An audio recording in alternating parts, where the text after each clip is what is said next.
नमस्कार साथियों, आपका स्वागत है आपके अपने YouTube चैनल संस्कार चैनल पर। और आज हम सब बात करने वाले बेट सेकेंड और जिसमें हम बात करेंगे जनसंख्या शिक्षा और पर्यावरण शिक्षा में कुछ इंपॉर्टेंट टॉपिक के बारे में। अगर आप सभी चैनल पर नए हैं तो प्लीज़ चैनल को लाइक, सब्सक्राइब और शेयर कीजिए। हम आपके लिए डेली क्लास लगाते रहेंगे। हमारे टेलीग्राम से वीडियो सुनेंगे जिसका लिंक हम डिस्क्रिप्शन बॉक्स में दे देंगे। तो पहले हम बात करेंगे निर्मलीकरण, जो कि ये वनों की कटाई से संबंधित होता है। भौतिक पर्यावरण को संरक्षित एवं गतिशील बनाए रखने में वनों या वृक्षों का महत्वपूर्ण योगदान रहा है। वनों को प्राकृतिक पर्यावरण मानव के लिए अमूल्य उपहार माना जाता है। वनों का देश के लिए इतना महत्वपूर्ण है कि इसे किसी भी देश की अमूल्य उपहार माना जा सकता है। वनों का देश के लिए इसे किसी भी देश की अमूल्य निधि के रूप में स्वीकार किया जाता है। लेकिन आज मनुष्य वृक्षों की कटाई करके वनों का विनाश करने पर तुला हुआ। सभ्यता के से लेकर आज तक वनों का विशाल क्षेत्र पर आने के कारण इसे कभी न समाप्त होने वाली समस्या माना जाता रहा। लेकिन जैसे जैसे जनसंख्या वृद्धि हो गई, वनों का शोषण तेजी गति से होने लगा। आधुनिक उद्योगों के लिए बच्चे कच्चे मालों की प्राप्ति के लिए तथा बस्तियां बसाने के लिए आज निर्वनीकरण अनेकों कार्य उपलब्ध है। यदि वन विनाश के कारणों पर यदि दृष्टिपात नहीं किया गया तो हम पाते हैं कि इसे कारणों को दो बड़े वर्गों में प्राकृतिक और मानवीय काल में वर्गीकृत किया जा सकता है। आज इन से 3 सदियों पूर्व वन विनाश के लिए केवल प्राकृतिक कारण ही उत्तरदायी थे। ये पुनः सुरक्षित होकर भूमि का हरा भरा बना देते थे, किंतु आज स्थिति बदल गई है। आज वन विनाश के कारण मानव उत्तरदायी है। पहले जैसे था, वनों का विनाश होता था वो प्राकृतिक कारण होता था, पर आज स्थिति पूरी बदल गई है। आजकल मनुष्य ही वनों के विनाश के कारण हुए हैं। पहले प्राकृतिक आपदाएं आती थी तो वनों का विनाश होता था और वो पुनः अपने आप फिर पेड़ वालों अपने आप विसर्जित होते थे। पर अब जगह जगह खदान और सब बहुत से कारण हैं जिसके कारण वनों का विनाश तेजी गति से हो रहा है। तो वनों का विनाश निर्वनीकरण से अगर ये आएगा, वनों के विनाश के बारे में या निर्वनीकरण, तो वनों को सुरक्षित रखने से संबंधित है। इसके बाद है बालकों में अभिवृद्धि परिवर्तन के लिए पर्यावरण शिक्षा के विभिन्न कार्यक्रमों का वर्णन कीजिए। तो पर्यावरण मानव जीवन का अभिन्न अंग है। पर्यावरण में मनुष्य का जन्म होता है और उसी में उसका विकास होता है। पर्यावरण कोई पदार्थ नहीं जो वस्तु में दिखाई देता है।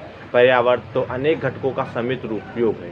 पर्यावरण मृदु या कठोर हो सकता है। कठोर पर्यावरण के कारण अनुकूल में ही मानव अपना अस्तित्व को बनाए रखता है। प्रकृति को अपने नियम और उसमें संचालित व्यवस्था, जिसके अनुसार 24 घंटे की कार्यप्रणाली संचालित होती रहती है। लेकिन मानव जनसंख्या वृद्धि से उसकी आवश्यकताओं की मांग भार प्रकृति पर अधिक पड़ने लगा। आधुनिक क्रांति से पर्यावरण का स्वरूप बदल गया और पर्यावरण प्रदूषित होने लगा है। पर्यावरण प्रदूषण के दुष्परिणामों से दुखी होकर मानव का ध्यान, इसलिए हमें पर्यावरण को अवबोध व चेतना विभूतिकरण होकर इसके सुधार हेतु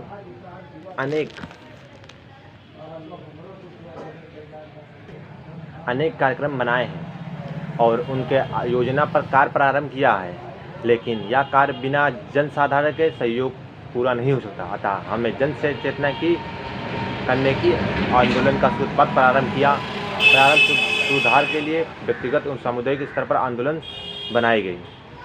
यानी कि जैसे अगर आप लोग बालकों में अभिवृद्धि परिवर्तन या पर्यावरण शिक्षा के विभिन्न कार्यक्रमों का आयोजन करेंगे विद्यालय में, तो वह निश्चित ही पर्यावरण संरक्षण की भूमिका निभाएगी। इसके बाद है जैसे अगर जनसंख्या शिक्षा पर्यावरण शिक्षा पर असाइनमेंट से रिलेटेड कुछ भी पूछा जाएगा तो आप लोग जैसे प्रतिवर्ष 5 जून पर्यावरण दिवस, 21 मार्च को वन दिवस, 3 अक्टूबर को विश्व प्राकृतिक दिवस तथा 22 अप्रैल को पृथ्वी दिवस व्यापक आयोजन करके मनाया जाता है। जैसे पर्यावरण संरक्षण से क्वेश्चन कुछ पूछा जाएगा। पर्यावरण दिवस, 21 मार्च को विश्व वन दिवस, 3 अक्टूबर को विश्व प्राकृतिक दिवस तथा 22 अप्रैल को पृथ्वी दिवस व्यापक आयोजन करके आप लोग पर्यावरण संरक्षण या विद्यालय द्वारा या रैली द्वारा कार्यक्रम आयोजित करके आप बना सकते हैं। इसके बाद अम्लीय वर्षा के बारे में चर्चा करें। वर्षा का जल जब वायुमंडल में उपस्थित गैसों के होने वाली रासायनिक क्रिया के कारण अम्लीय होकर बरसता है, तो ऐसी वर्षा अम्लीय वर्षा होकर बरसता है, तो ऐसी वर्षा अम्लीय वर्षा या अम्ल वर्षा कहलाती है। दूसरे शब्दों में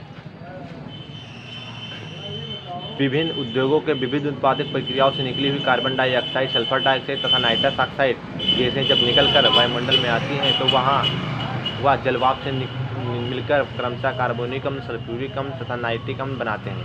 यह गैसें परंपरागत ईंधन की दहन के फलस्वरूप वाहनों से निकलने वाले धुएं से भी निकलकर वायुमंडल में जाकर निकलते हैं और वर्षा के साथ यह अम्ल पृथ्वी पर आ जाते हैं। इसे ही अम्लीय वर्षा कहा जाता है।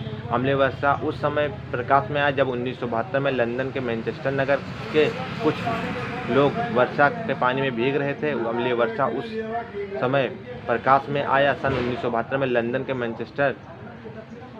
मैनचेस्टर नगर में कुछ लोग जब भीग रहे थे। उसी समय रॉबर्ट स्मिथ ने वर्षा के जल में एसिड अर्थात तेजाब की स्थिति का एहसास हुआ। उन्होंने उस समय वर्षा से प्राप्त होने वाले जल का परीक्षण किया और उसमें अम्लीय होने की बात बताई, जिससे अम्लीय वर्षा प्राप्त जल का विधिवत परीक्षण किया और बतलाया कि जीवाश्म ईंधन की दहन से निकलने वाली सल्फर डाइऑक्साइड के कारण अम्लीय प्रकृति की स्थिति उत्पन्न हुई है और इसे अम्लीय वर्षा होने को बताया।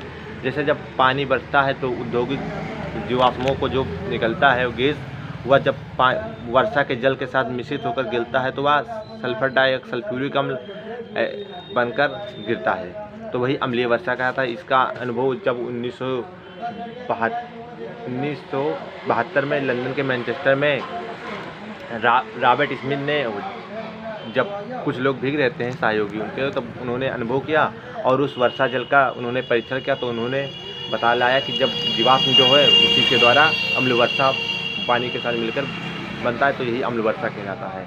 अगर आप सभी को चैनल अच्छा लगा तो प्लीज़ लाइक, सब्सक्राइब, शेयर कीजिए। Thanks for watching.